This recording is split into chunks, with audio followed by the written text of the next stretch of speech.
On va peut-être faire un petit clap. Au cas où, ça sert à rien, mais au moins c'est fait. Salut à tous, c'est Jérém, bienvenue dans ce premier épisode de Cinéshot. Vous l'aurez compris, dans Cinéshot, on va surtout parler de cinéma, et plus particulièrement, je vais vous parler des films que je suis allé voir au ciné. Sans déconner. Alors le concept, c'est d'éviter totalement les trucs longs et chiants façon critique qui durent 30 minutes. Le Cinéshot, comme son nom l'indique, c'est un format rapide. L'idée c'est qu'on survole le film en moins de 15 minutes, que ça soit efficace, divertissant et qu'on s'amuse. Top chronos. Bref, aujourd'hui on va parler du dernier film de Quentin Dupieux, le deuxième acte. On perd pas de temps, on envoie tout de suite le générique et je vous dis après rapidement comment j'ai trouvé le film.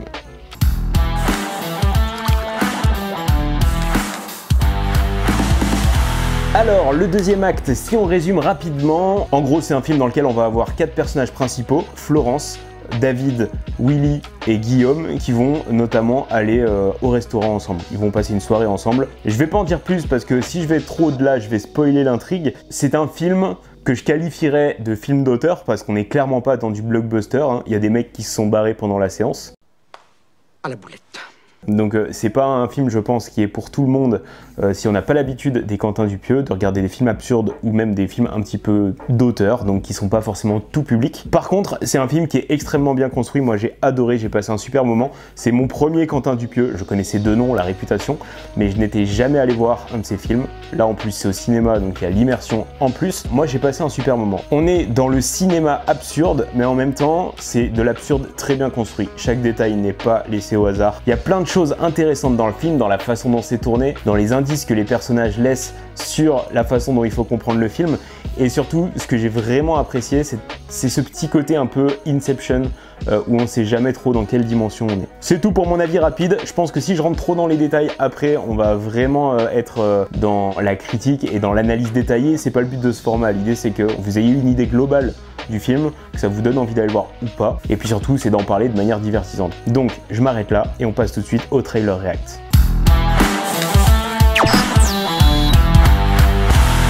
Bon, le trailer react, c'est pas compliqué, on a un film, une bande-annonce, et ben on va simplement le regarder ensemble, puis moi, je vais vous faire quelques petits commentaires.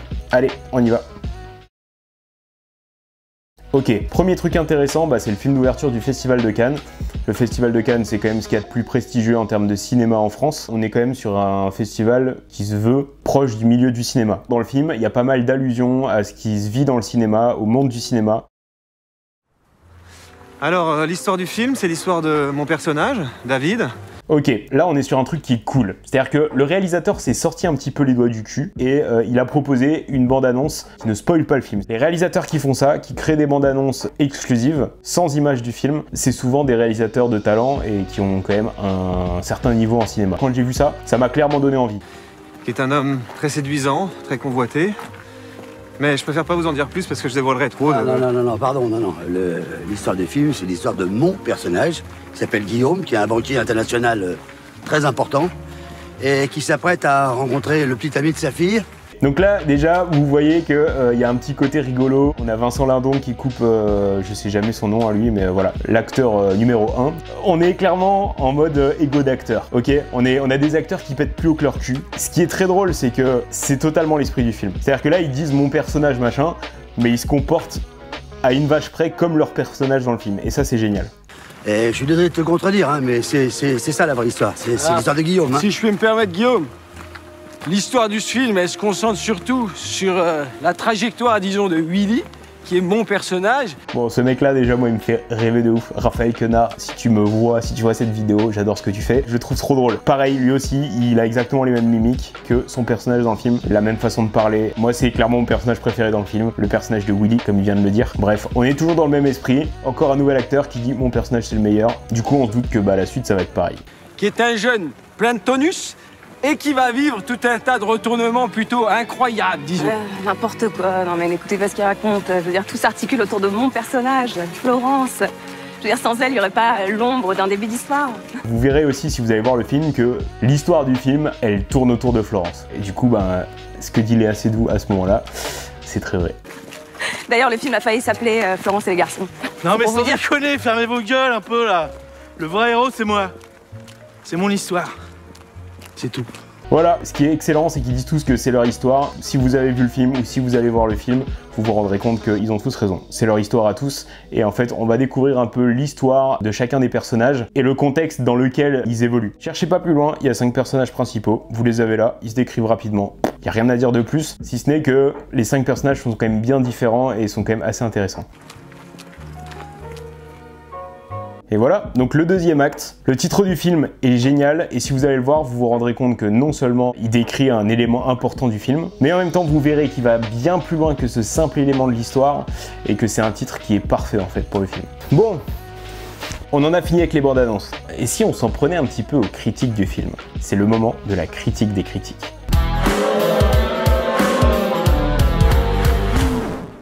Bon, si on regarde déjà la petite note, le film est noté à 3,8 étoiles sur 5 pour la presse et à 3,3 étoiles sur 5 par les spectateurs. Bon, déjà c'est une note qui est positive, les gens sont pas trop des connards sur ce point-là. Le film a la moyenne, c'est un début. Je pense que le 3,3 il s'explique par le fait que c'est pas un cinéma qui est tout public, qui plaira forcément à tout le monde. 3,8 pour la presse, je trouve que c'est plutôt une bonne note parce que la presse des fois elle peut se montrer quand même assez virulente et pas toujours cool avec les films. Donc plutôt cool, on peut dire que la presse écrase d'habitude. Vous l'avez? La presse écrase. Voilà. C'est tout pour moi, vous pouvez garder ça pour vous. C'est rigolo. On est parti pour les critiques. Donc, nous, on veut les critiques presse. Les critiques des gens, je m'en bats un peu les reins. Il y a très peu de mauvaises critiques, hein. Les plus basses critiques, elles sont à 2 étoiles. Télé Loisirs, Vincent Lindon, Léa Seydoux, Louis Garrel. Ah bah c'est Louis Garrel son nom. Je retiendrai pas son nom, c'est sûr, parce que je l'ai vu que 2 fois au ciné. Pour moi, ça restera du coup le mec qui joue le roi de France dans Les Trois Mousquetaires. Désolé. Je le trouve bien arrogant, jeune homme. Raphaël Quenard qui joue des versions d'eux-mêmes et questionne le pouvoir du cinéma sur le réel, ça c'est sûr. Doit-il en être le reflet ou au contraire y rester imperméable? C'est théorique peut-être, mais jamais barbant et toujours passionnant. Jamais barbant, toujours passionnant, ça c'est vrai. Ce qui est ouf, c'est que l'action est pas non plus incroyable, hein. C'est des mecs qui discutent la plupart du temps dans différents endroits et basta. Il y a des choses au niveau du montage qui sont intéressantes, mais on n'est pas sur quelque chose d'incroyable au niveau des images. Bref, on se fait pas chier. Moi j'en attendais rien de ce film, j'avais jamais vu un Dupieux. Je m'attendais un peu à voir un film un peu absurde. En effet, il est absurde, mais je me suis jamais ennuyé, j'ai ri. Franchement, j'ai ri. Et en fait, il y a un côté où on cherche à analyser l'aspect qu'il y a derrière et c'est relativement accessible comme analyse. Avant de me lancer les tomates, moi je n'ai pas aimé Inception. Et bah celui-là, pour le coup, ce côté multidimensionnel m'a pas trop gêné. Pour moi, c'est ce qu'il faut retenir du film, c'est le côté multidimensionnel du film qui vous projette aussi dans le réel, dans la fiction, et il y a un côté parallèle fiction-réel qui est très intéressant. France Info Culture, tiens, comme il aime le faire, et il parvient bien souvent, Quentin Dupieux nous emmène sur des rives jusqu'au milieu du quai pour finalement nous emmener ailleurs sans jamais pour autant nous lâcher. Ouais, alors les critiques métaphores, faut arrêter, hein. Parce que ça veut rien dire. L'humanité, une succulente autopsie du cinéma. C'est vrai, on a une grosse analyse du cinéma. En interne, comme je vous disais, si vous aimez passer derrière la caméra, c'est top.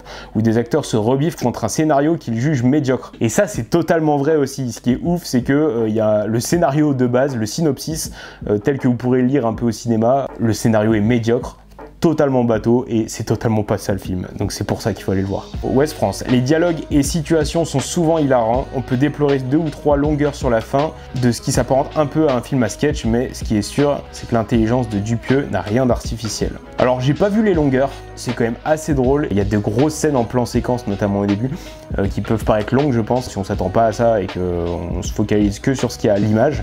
Mais je trouve que, franchement, pour ce qui se passe à l'écran et ce qui s'y raconte, c'est ok quoi. C'est intéressant et on s'amuse. Écran large. Sous ces airs de comédie légère et anecdotique, le deuxième acte voudrait prendre le pouls de l'époque sans jamais mettre les pieds dans le plat. Un manque de positionnement lourd de sens pour cette ouverture canoise. En gros, là, il reproche à Dupieux de ne pas avoir pris assez parti et de ne pas en avoir fait plus pour justement mettre les pieds dans le plat, bon, comme il s'est indiqué, hein.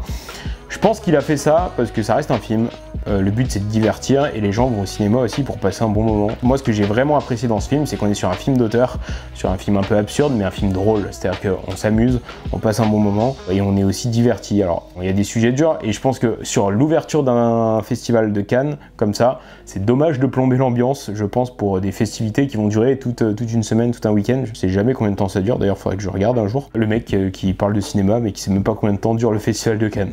Je comprends la critique, mais en même temps, je comprends aussi le fait de choisir un film plutôt léger et drôle sur une ouverture de festival comme le Festival de Cannes. De manière globale, le film a plutôt été salué et apprécié par la critique. Coucou! C'est quand même assez rare qu'un film ait pas des critiques plus basses que 2 étoiles, donc c'est cool. Mais ce qui est drôle au final dans tout ça, c'est que moi j'ai quand même vu des gens qui se sont barrés en pleine séance.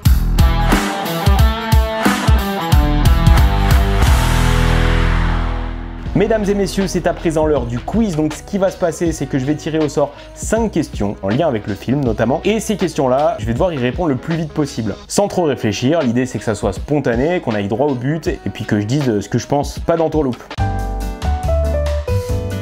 Comment était le cadrage? Alors moi, j'ai trouvé que c'était pas trop mal filmé. Les plans fixes étaient pas trop mal. Au tout début du film, on a une série de plans séquences qui sont super longs. En fait, ils ont fait tout un travelling le long d'une route avec les personnages qui marchent en même temps. Et putain, ça tremble quand même. Ils ont fait un plan serré. Le problème des plans serrés travelling, c'est que forcément la stabilisation est beaucoup moins effective et ça se sent. Le flou de bouger de l'image fait qu'on a un petit peu la gerbe. Parce que des fois, moi, je vomis.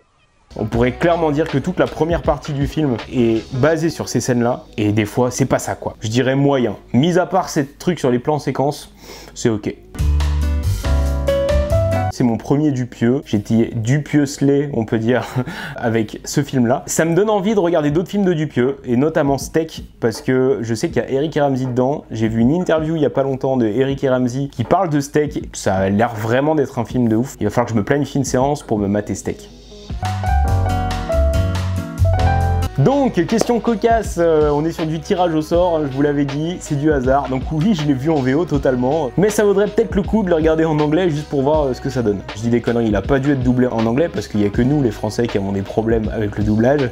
Yes, my lord. Et non, il a dû être sous-titré, je pense, pour le Festival de Cannes, par contre. Donc voilà, on pourrait le voir à la rigueur, version originale, sous-titré anglais. Totalement, je suis totalement un noob de Dupieux, je sais pas du tout si c'est son style à lui de rajouter des scènes post-génériques. Donc oui, j'ai attendu, quand j'ai vu que les gens se barraient et qu'il y avait rien, bah je me suis senti baisé.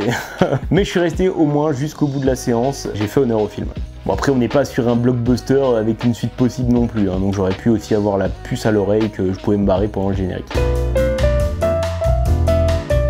Est-ce que le film ressemble plus à Star Wars ou au Seigneur des Anneaux? Putain, je m'attendais pas à tomber sur cette question. Y a pas de nains dans le film, cela dit, y a pas de vaisseaux spatiaux non plus. Y a tout un tas de choses qui me feraient dire le Seigneur des Anneaux, dans le sens où je me suis plus marré devant le Seigneur des Anneaux. Et je trouve que l'intrigue du Seigneur des Anneaux est quand même un poil plus travaillée que celle de Star Wars. Donc, on va dire Seigneur des Anneaux.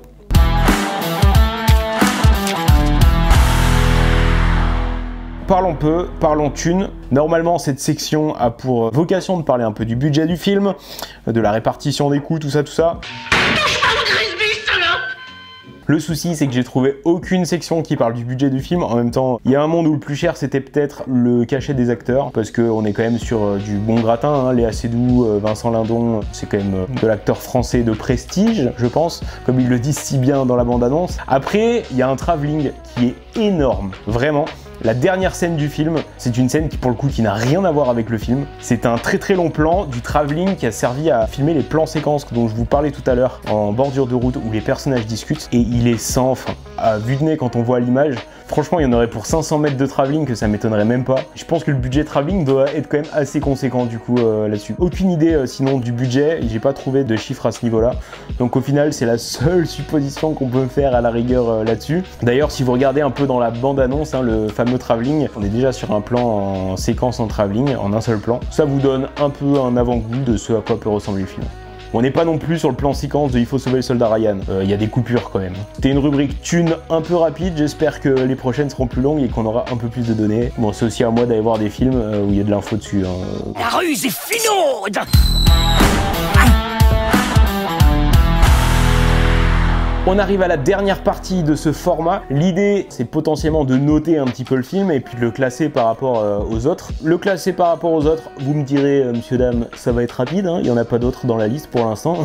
Donc il sera forcément le premier à inaugurer cette tier list. Moi, j'estime que j'ai quand même passé un bon moment devant le film, franchement j'ai rigolé. J'ai découvert aussi un réalisateur que je ne connaissais pas et son cinéma a commencé à m'intéresser. Je pense que je vais creuser un petit peu le sujet. Donc franchement, je mettrais un 7 ou un 8. Allez, je suis généreux, je mets un 8. Ça sera un 8 sur 10, messieurs, dames, pour ce premier film qui inaugure le concept Cinéshot. Il est tout seul dans son tableau pour l'instant, mais vous inquiétez pas, je vais lui amener rapidement des copains pour pas qu'il se sente trop seul. J'espère que ce premier épisode de Cinéshot vous a plu, que le format vous plaît. N'hésitez pas à me dire dans les commentaires si vous voulez que j'en fasse d'autres. Bien sûr, j'en ferai d'autres. Hein. Je me suis pas emmerdé à créer un format qui change un petit peu pour arrêter au premier épisode. L'idée, c'est quand même d'essayer un petit peu. Si vous aimez le cinéma un peu absurde, si vous aimez un petit peu les films qui sortent de l'ordinaire, allez voir le deuxième acte de Quentin Dupieux, c'est un super film. N'oubliez pas de vous abonner à la chaîne et d'activer la cloche pour recevoir les notifications de sortie des vidéos. J'espère que vous avez passé un excellent moment en ma compagnie. En tout cas, moi, je me suis régalé à faire ce format. Je vous dis à bientôt pour un prochain Cinéshot. En attendant, prenez soin de vous, mais surtout sortez, allez au ciné. Allez, ciao!